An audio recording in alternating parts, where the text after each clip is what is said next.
Los primeros 4 años, Laura Ingalls Wilder. Con la llegada del verano, las lluvias cesaron y los granos comenzaron a sufrir por la falta de humedad.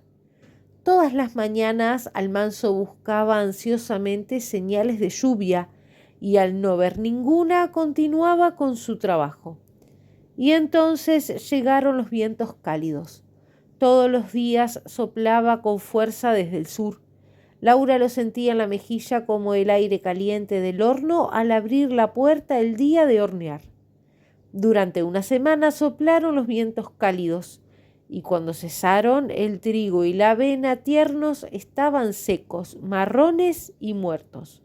Casi todos los árboles de las 10 hectáreas también murieron.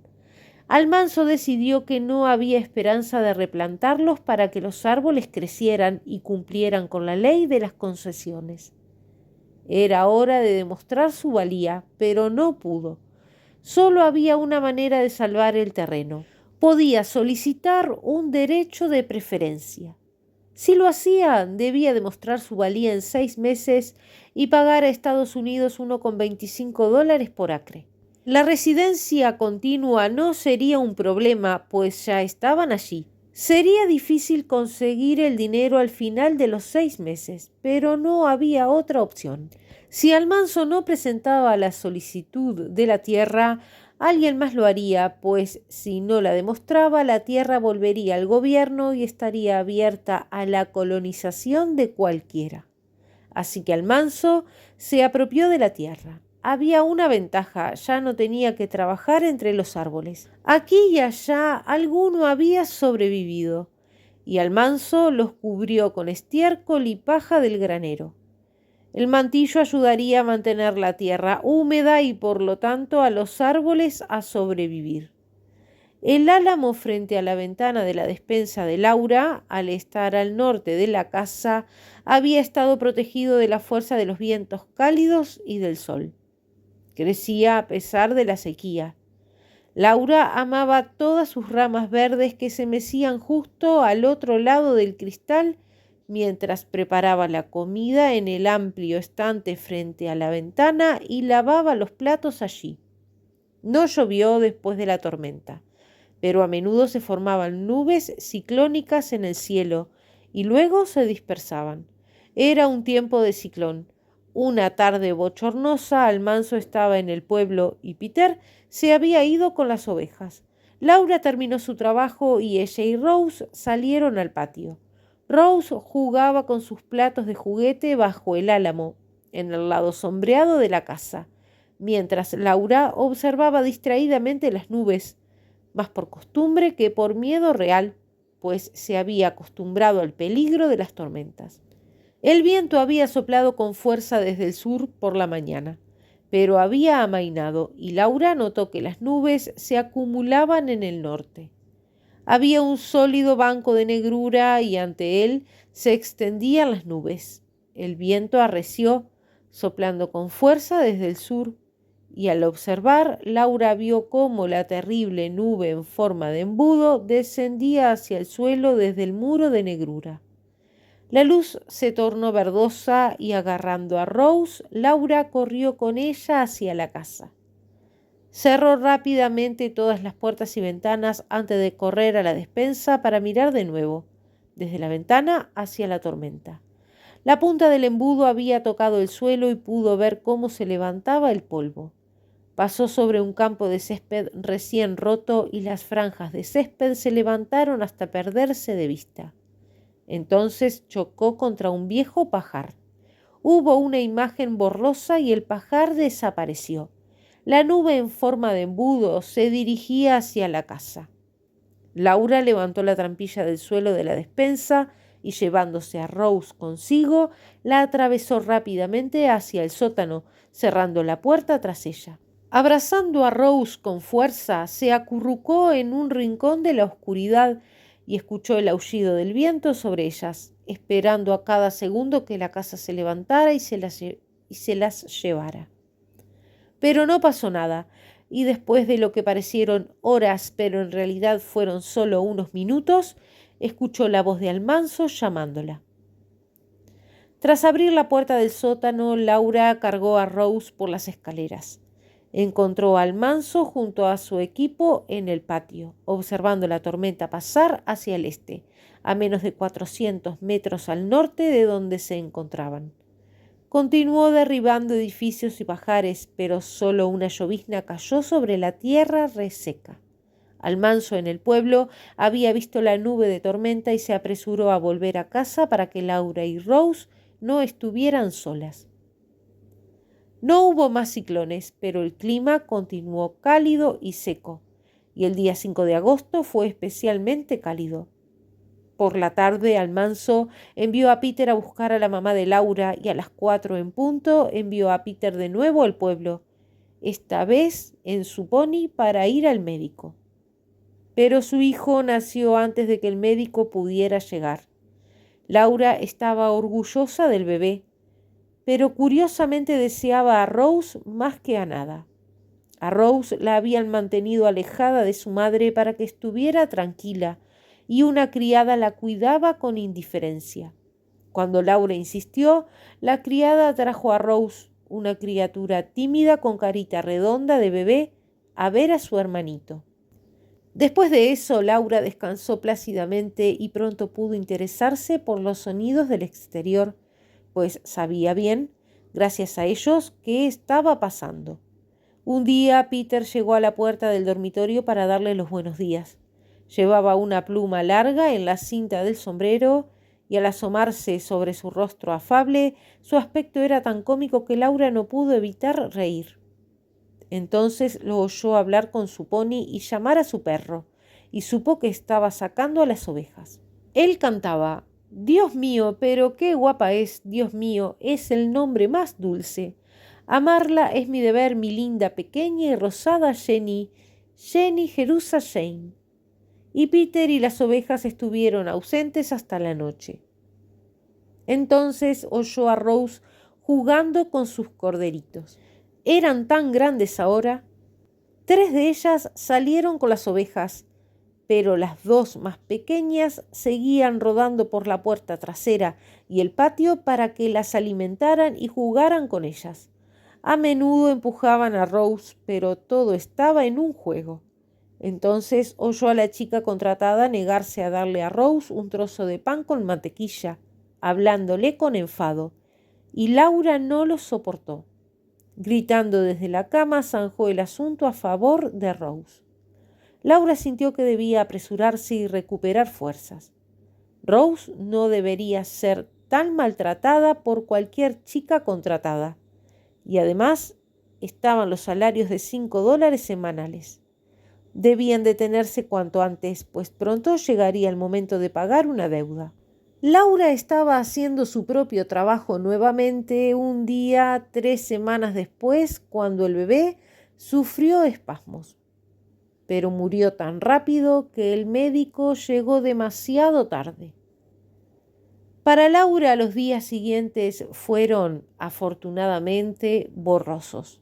Sus sentimientos estaban entumecidos y solo quería descansar y no pensar. Pero el trabajo debía continuar. Había comenzado la siega y Almanzo y Peter y el pastor debían alimentarse. Rose debía ser atendida y todas las innumerables tareas menores debían atenderse. El heno iba a escasear, pues había estado tan seco que ni siquiera la hierba silvestre de la pradera había crecido bien. Había más ovejas, vacas y caballos que alimentar, así que debía haber más heno en lugar de menos. Una semana después, Almanzo y Peter estaban sembrando heno en un terreno a 3 kilómetros de distancia. Laura encendió el fuego para la cena en la estufa de la cocina. El combustible de verano era heno viejo, duro, largo y pantanoso, y Almanzo había traído un montón a la cocina y lo había dejado cerca de la estufa. Después de encender el fuego y poner la tetera, Laura regresó a la otra parte de la casa, cerrando la puerta de la cocina. Cuando la abrió de nuevo, unos minutos después, todo el interior de la cocina estaba en llamas. el techo, el heno, el suelo de abajo y la pared de atrás. Como de costumbre, soplaba un fuerte viento del sur y cuando llegó el momento los vecinos llegaron para ayudar, pero toda la casa estaba en llamas. Almanzo y Peter habían visto el incendio y corrieron con el equipo y la carga de heno. Laura había echado un cubo de agua al fuego en el heno y luego, sabiendo que no tenía fuerzas para accionar la bomba para sacar más agua, tomó la pequeña caja de escrituras del dormitorio y a Rose de la mano, salió corriendo y se dejó caer al suelo en el pequeño camino semicircular, frente a la casa. Hundiendo la cara entre las rodillas, gritó y sollozó repetidamente una y otra vez. ¡Ay! ¿Qué va a decir Almanzo? Y allí Almanzo las encontró a ella y a Rose justo cuando el techo se derrumbaba. Los vecinos hicieron lo que pudieron, pero el incendio era tan fuerte que no pudieron entrar a la casa. Un vecino había entrado por la ventana de la despensa y había tirado todo. Los platos se extendían por el suelo hacia el tronco del pequeño álamo, de modo que los cuchillos, tenedores y cucharas de plata enrollados en sus envoltorios habían sobrevivido. Nada más se había salvado del incendio, excepto la caja de escrituras, algo de ropa de trabajo, 3 alceras de la primera Navidad y el plato ovalado de cristal para el pan, en cuyo borde se leía: «Danos hoy nuestro pan de cada día». Y el álamo joven se alzaba junto al sótano, quemado, ennegrecido y muerto. Después del incendio, Laura y Rose se quedaron en casa de su padre unos días. Laura tenía ampollas en la cabeza por el fuego y algo le pasaba en los ojos. El médico dijo que el calor le había dañado los nervios, así que descansó un rato en su antigua casa, pero al final de semana Almanzo vino a buscarla. El vecino necesitaba una empleada doméstica y les dio a Laura y Almanzo alojamiento y el uso de sus muebles a cambio de trabajar para él y su hermano.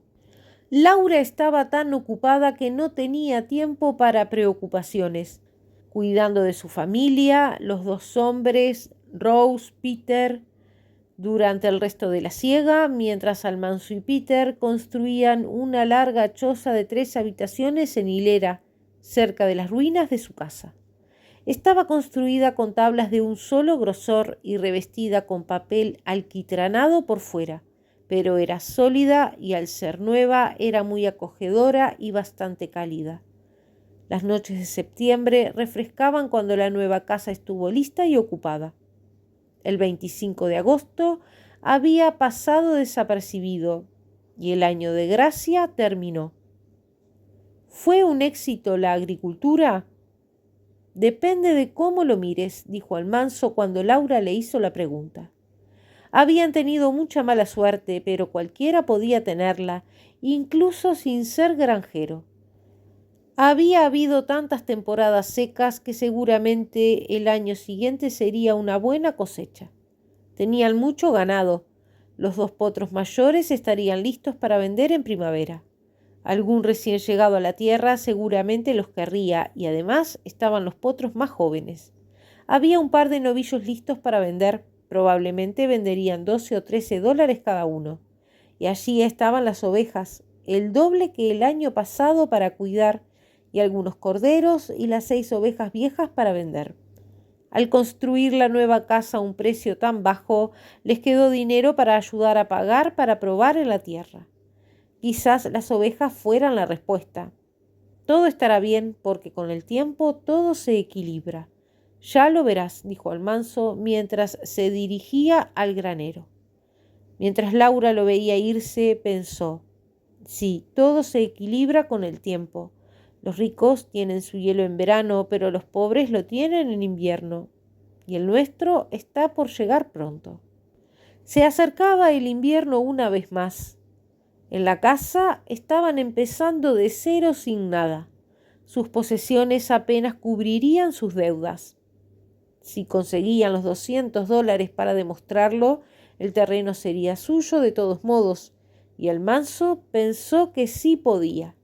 Sería una lucha ganar esa carrera agrícola, pero extrañamente ella sentía que su espíritu se elevaba para la lucha. El optimismo incurable del agricultor que siembra cada primavera, apostando su tiempo y su semilla contra los elementos, parecía encajar con el credo de sus antepasados pioneros de que es mejor más allá, solo que en lugar de más lejos en el espacio, estaba más lejos en el tiempo, más allá del horizonte de los años venideros. Ella seguía siendo pionera y podía comprender el amor de Almanzo por la tierra a través de su atractivo para ella. Bueno, suspiró Laura, resumiendo su idea de la situación con un dicho de su madre. Siempre seremos granjeros, porque lo que se cría en los huesos saldrá en la carne.